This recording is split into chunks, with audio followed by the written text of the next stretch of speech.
Bonjour et bienvenue à tous. Vous êtes bel et bien sur votre chaîne d'information préférée, Actualité africaine. L'information nous place au sommet du monde et nous avons pour préoccupation majeure de vous informer non seulement sur l'actualité à l'échelle continentale, mais aussi mondiale. Alors, si vous êtes nouveau sur la chaîne, pensez à vous abonner.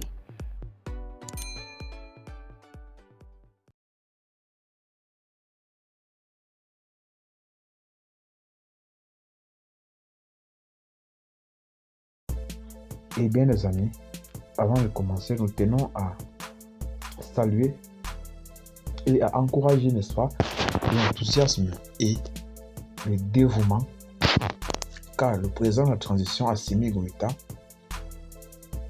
pour lutter contre, n'est-ce pas, le terrorisme qui sévit au Mali. En réalité donc, nombreux sont ces efforts mis en jeu pour éradiquer ou bannir cette crise terroriste connue sur l'acronyme de balkanisation. De ce fait donc, de nombreuses relations ont été entreprises avec des pays, soit de la CEDEAO et de l'UMEAO, notamment le Burkina Faso, le Bénin, le Niger, la France et la Russie. Ce qui fait donc que l'ossature de notre balade informationnelle cet après-midi est cette information-là, selon laquelle la coopération Mali-Russie, il existerait de grands projets à la hauteur des relations bilatérales. En effet, le ministère des Affaires étrangères et de la coopération internationale a servi le cadre hier à la signature d'un mémorandum d'entente sur la coopération entre le Mali et la Fédération de la Russie.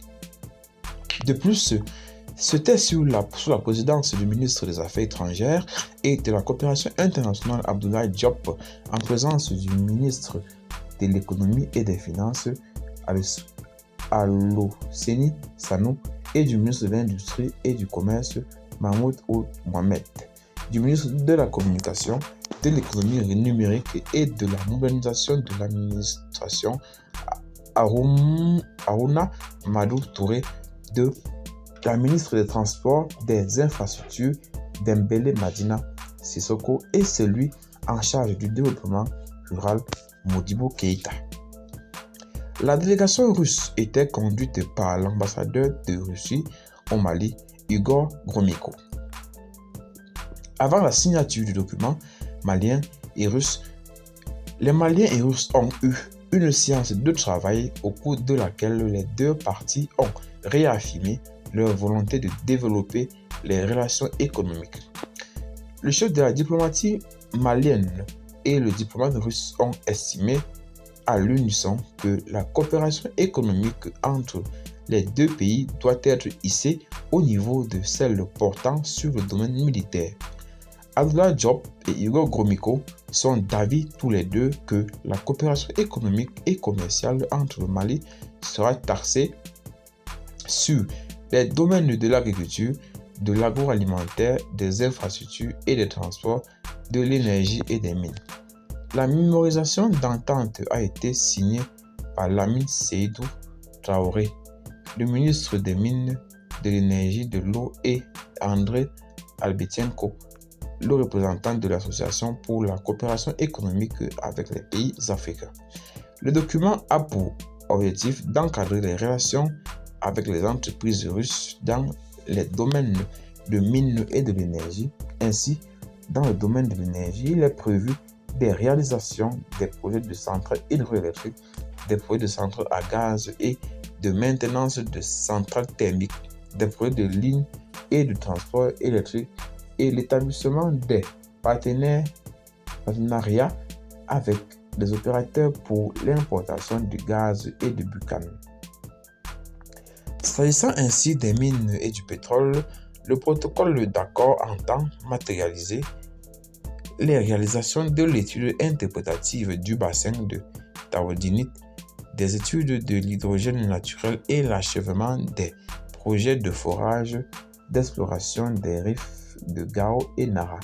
À ceux-ci s'ajoute la réalisation des projets visant à mettre en place la Banque nationale des données pétrolières et celle des projets miniers. André Alvechenko a rappelé que l'Association pour la coopération économique avec les pays africains a été créée suite au sommet Russie-Afrique.